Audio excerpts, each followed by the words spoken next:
everybody's going to always try to get you to panic. They're always going to basically fudge you. They're going to say, oh, this is not safe. That is not safe. And their goal is to get your Bitcoin from you. They may not even realize they're trying to get their Bitcoin from you, but they want to be relevant, right? What I'm saying is you own the most desirable thing in the universe and you lock it away and you wait for 100 years and your family is rich.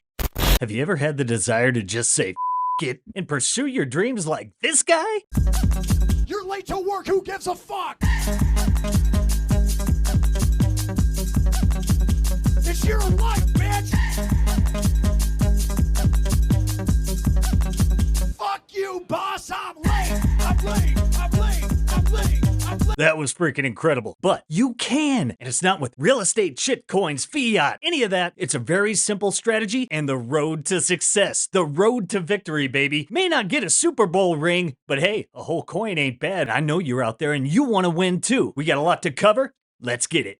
Party, that party. Yeah, come and have a good time with G.O.D. I don't know about you guys, but saving in dollars seems a little risky. I don't know what's going on behind closed doors, bullish or bearish. I don't know, but it ain't right. And saving in the dollar is, that's a losing strategy. After 100 years, your $1 million is worth about $700. All right, obviously the dollar is out. Pretty sure Max Kaiser nails it right here. Okay, here's a $10 bill.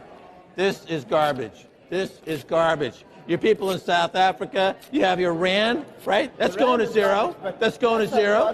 This is going to zero too. Euros are going to zero. The yen's going to zero. The Chinese currency is going to zero. It's all going to zero against Bitcoin. Michael Saylor's winning, Bitcoin's winning, Microstrategy's winning. Everyone who adopts Bitcoin kind of starts winning. It's crazy. But we're sharing with you Michael Saylor's strategy because, well, currently there is no second best. He is absolutely destroying everyone. He is on pace to become, well, arguably one of the best investors in the history of mankind. Here is Charles Payne sharing some of his amazement. Joining me now, Microstrategy's Executive Chairman, Michael Saylor. Michael, I got to give you props, my man. So August 10th, 2020, Microstrategy's adopts his Bitcoin strategy. The experts called you a fool. Thus far, you're crushing everything. I mean, I'm looking at the list. Even Bitcoin you're crushing, but some of these other known, the S&P you're destroying. Google, Microsoft, Apple, you're beating them all by easily, Oracle. So take us back.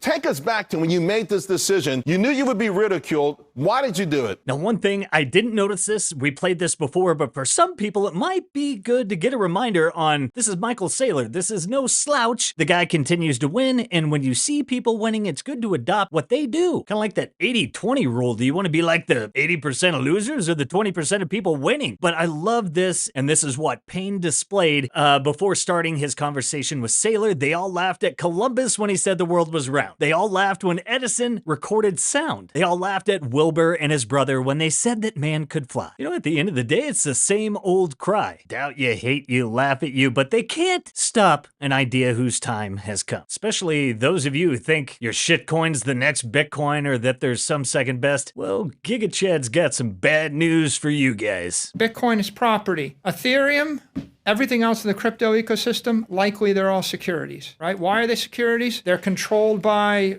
groups of developers. They're issued pursuant to ICOs, initial coin offerings. That makes them a security. If there's a pre-mine and there was a group of individuals that initially control the thing, it makes it security. If anyone can exercise undue influence, it becomes a security. And technically, if you look at the definition, it's when you're making investment of money, relying upon the efforts of others and expectation of profit, it becomes an investment contract, a security.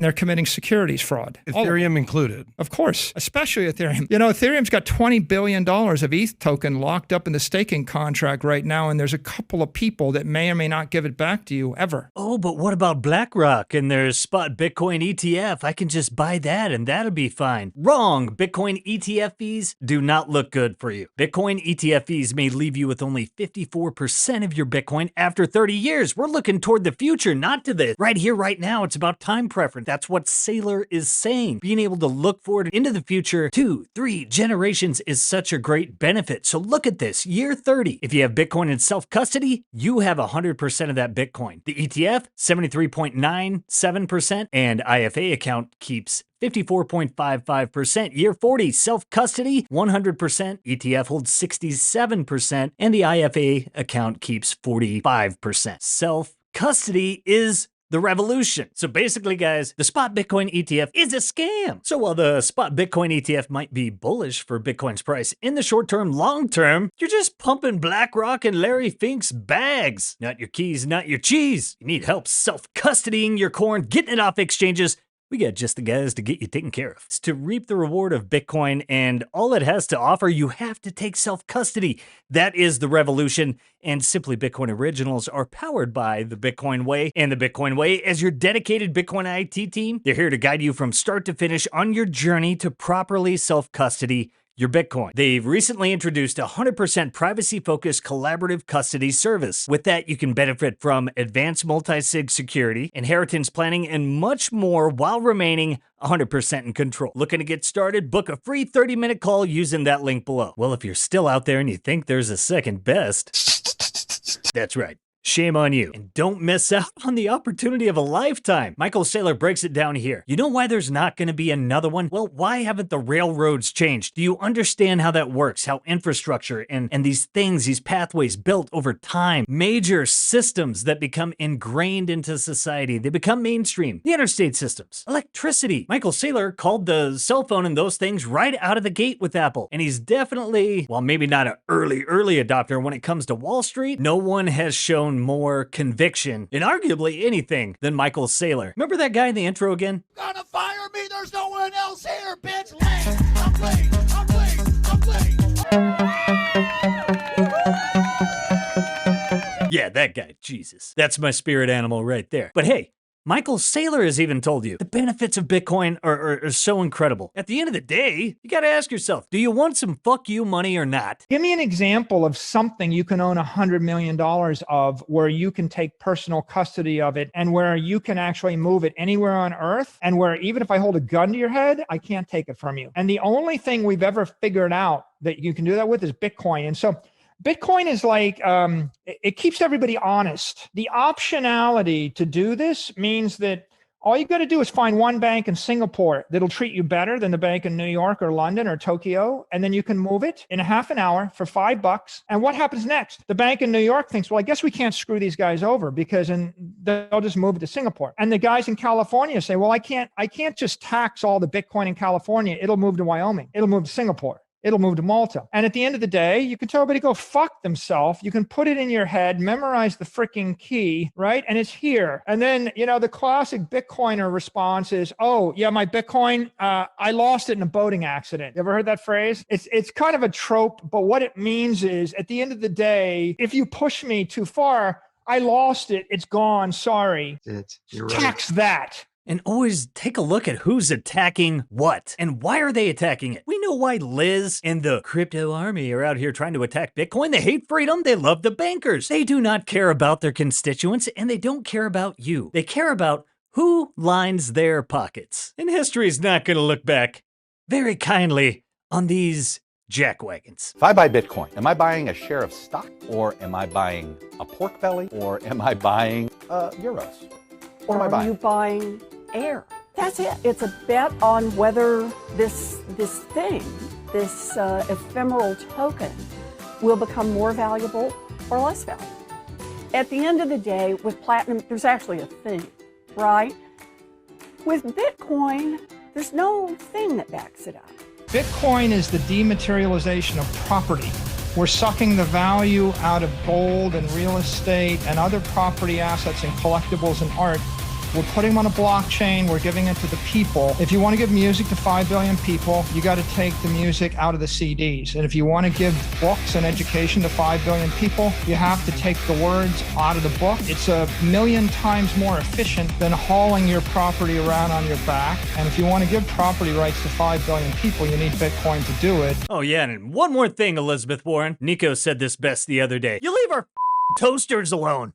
The New York Times is not a friend of Bitcoin.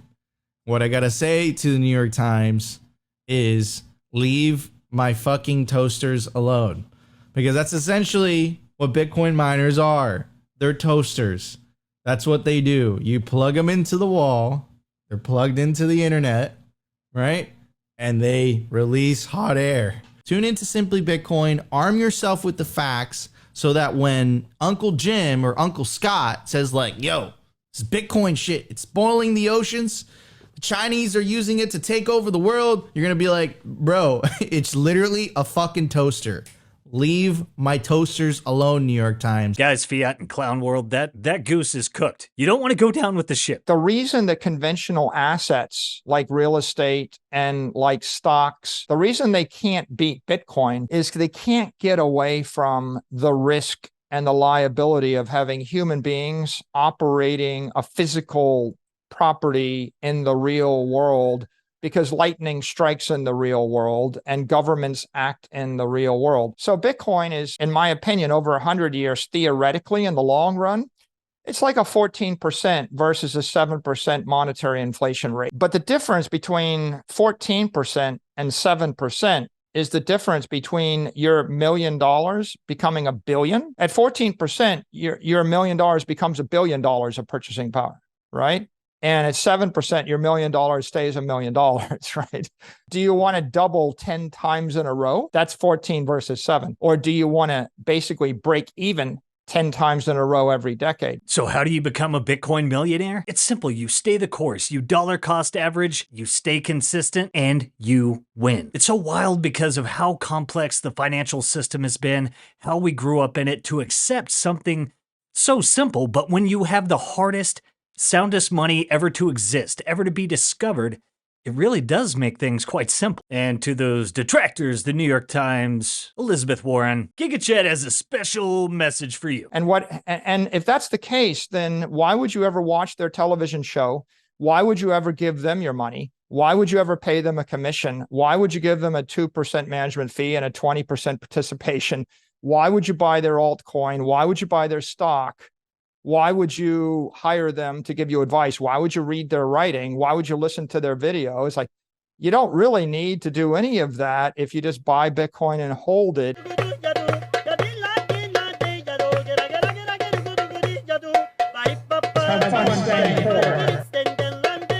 Hey guys, don't forget to like, subscribe, share that Sound Money Gospel, and keep coming back to Simply Bitcoin so you can continue to learn, continue to be entertained and informed. And don't forget to follow us on Twitter where we're getting out all the breaking news so you can keep up to date with the peaceful Bitcoin revolution. Thanks for tuning in. We got more coming. In the meantime, feel free to check these out. And hey, you got the strategy, you got the game plan, you just got to implement it. Stick with it, and that Super Bowl is yours. That whole coin, baby. I'll catch you guys next time. Peace.